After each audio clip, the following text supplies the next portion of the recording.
Hey, welcome back to another episode of Learning Leadership from the Toy Box. Hi, my name's Mike Ott, and we're back to connect another toy with a leadership trait. We've already connected the Rubik's Cube, the yo-yo, and the Lite-Brite. You guessed it, today we're talking about the Lego. The Lego has been one of my favorite toys for a long period of time. It's been one of those things that I've done since before I can remember what toys I played with. The Lego is one of my favorite things to play with. So let's talk about the history of the Lego.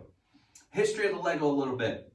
In 1932 in Billund, Denmark, the first Lego was created by Ole Kirk Christensen. He started a carpentry business where he would do step stools, step ladders, ironing boards, and little wooden toys. In this, he had the idea to create a wooden toy that connected together.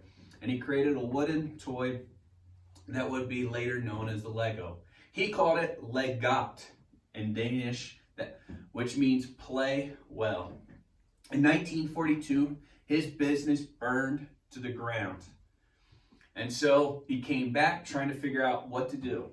And so he started building his business, and he took this little wooden toy that he had created, and he decided to use plastic instead of wood.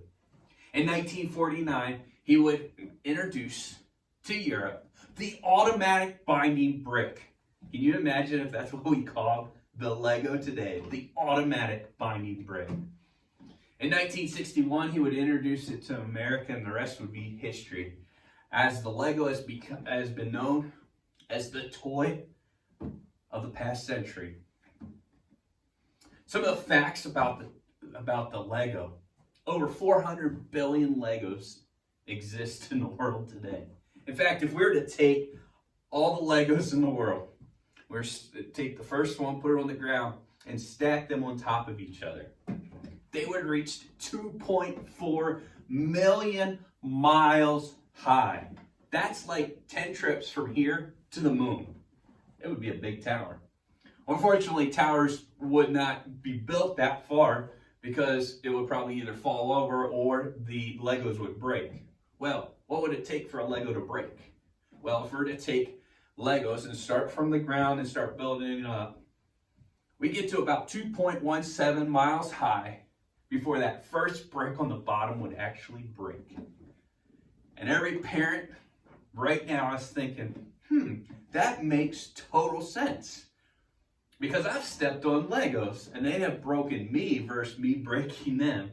In fact, the Lego can stand up to 953 pounds of pressure. That's a lot of pressure on one Lego. It would take 2.17 miles of Legos on top, which would be equivalent to 375,000 Legos on top of that first brick, for that first brick to break. Legos sold in a year. If we were to take all the Legos sold in just 1 year and start putting them on the ground, we could wrap around the earth 5 times.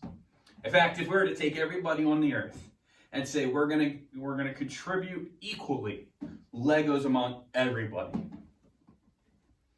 the average person would have about 53 bricks per person.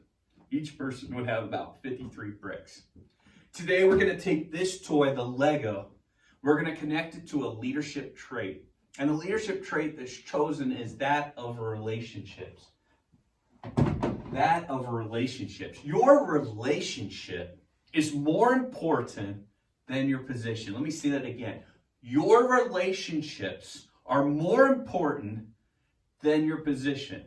I don't care if you are a leader in your local church. I don't care if you're a vice president of a company. I don't care if you're a teacher over a bunch of students. I don't care if you're a student who is class president. The relationships of the people around you are more important than the position or the title that you hold. Legos teach us connecting is important in every stage of life. For you to create a masterpiece, you need to be able to connect Legos. In fact, unity is accomplished when one person sets aside their agendas for the greater good. In fact, let me pull this masterpiece off the shelf here. we talk about unity and relationships and Legos. Legos are at their best when you step back and see the entire masterpiece rather than the individual brick. Okay? This is me. I'm the leader. This is not a masterpiece. You would say, no. This is the masterpiece. The masterpiece is the leader and all the relationships of the people working together, flowing together to create a masterpiece. And so for today, I'm going to talk about this Lego masterpiece that I was able to build. I call it a masterpiece. You can vote down below what you think of my little fort. This took quite a bit of time to actually do it, but it was a lot of fun because I love Legos. I'm going to teach 4 different things that we have to worry about when dealing with people in relationships. So what are some connecting failures? Let's call it connecting failures.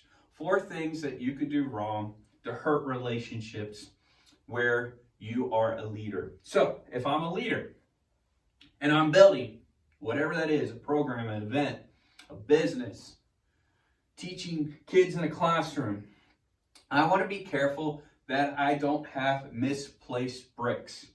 So if I put a brick in the wrong position, it's going to mess up my whole masterpiece. We have to realize that people need to be placed in the right positions. You could have the right person placed in the wrong position, and it'll be a complete failure. It won't work out for you, won't work out for them, and won't work out for the greater good. So you have to make sure that you take the right people and place them in the right positions. The second thing that we can learn is you shouldn't force bricks. You shouldn't force a brick into a place. Okay, so don't ever force relationships. As I continue through life, one of the biggest things that I've learned and one of the healthiest things that I have learned is the understanding that people are wired differently. In fact, as a believer and a follower of Jesus, I believe that God has created us very uniquely. He has created us very differently. And in this, we have different personalities, we have different leadership traits, we have different things. So when I'm in a workplace, and let me use an example. We'll call him Bob. Never had a problem with Bob. We'll call him Bob. Can't get along with him. Conflict all the time. Frustration. Always frustrated. Always mad. Bob just doesn't see it this way. He's always going against me. Man, I have a problem with Bob, the individual. Then I go to the next workplace. And I start going into it. I'm like frustrated with this guy. We'll call him Steve. I'm frustrated with Steve. Man, Steve never goes along with what I am. He's going the opposite direction. I don't understand what is going on. Why can't we get along? I realized it wasn't Bob that I had an issue with, for se, and it wasn't Steve. But I realized my personality conflicted with Bob's and Steve's personality. When I stepped back and I looked at it, I realized that Bob's personality, Steve's personality, and many others along the way of life, their personalities were exactly the same. Once I recognized that as a leader and recognized that they were wired differently, guess what? The future people that had those personalities, I handled so much differently. I recognized their personality. I recognized I could have conflict. I recognized I could have trouble. And I handled those relationships in a total different way. For me as a leader, that was an important thing to learn. Not everybody's going to know that. And as a leader, it's important that you understand that different personalities and traits could conflict with your people that you lead. So don't force relationships. If there's a lot of conflicts, don't keep putting them together. Try to figure a way to work things out, talk things through, place people in areas that they need to be placed. Another thing is, the third thing that we can learn from the connection failure is placing an isolated brick, a brick by itself. Okay? One, if I place myself and do everything myself, what do you think I'm going to accomplish? Absolutely nothing. I need my team, I need my people, I need my groups around me. Being isolated doesn't feel good. Being by yourself doesn't feel good. Now, some of the introverts in the room might be like, well, that feels okay sometimes. But if I left you alone for a long period of time, you would agree with me, being isolated does not feel good. We need people, we need relationships. So as a leader, I need to make sure that every person part of my team does not get left out. That I don't have somebody sitting on an island by themselves while I've connected and I've recognized and I've poured into all the others. If I have one person that I left out, I failed as a leader. That's how important it is to make sure that you include everybody.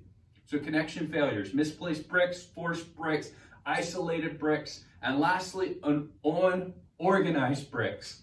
You can't see this right now because it's off the camera, but off to the left, it's very distracting. It's the table where I built this masterpiece. And let me just explain what I see out of the corner of my eye. A white table filled with leftover Lego bricks everywhere. There's no organization. They're all over the table. They're not serving a purpose yet. I haven't placed them in a position. I haven't organized them. I haven't utilized them. And to be honest with you, that mess of stuff over there is very distracting as I teach, because I want to organize them. I want to put the 8-point bricks together. I want to put the 4s together. I want to put the 2s together. I want to put them in their groups. I want a little organization over there. Same thing goes for businesses, groups, ministries, whatever you're doing. Unorganized bricks are unhealthy to what you're doing as a leader. You need to make sure it's organized. Communication is great, that you're pointing people in the right direction, that they know what they're supposed to do. Unorganized bricks make chaos for what you're doing. I'll wrap up with this. This is a warning for leaders. Leaders tend to get caught up in programs, events, and projects, that they forget that it's all about people who are the true building blocks of their organization, their family, their business, whatever it might be. Let me say that one more time. Leaders tend to get caught up in the programs, the events, the projects. They forget it's about the people. Hopefully this is to challenge you to go back and reflect how you lead people, how you build relationships with people, how you encourage your people.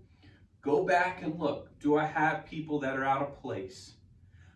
Am I forcing relationships that need to be reconciled, that I need to work with? Do I have isolated bricks that are off by themselves that I need to connect with?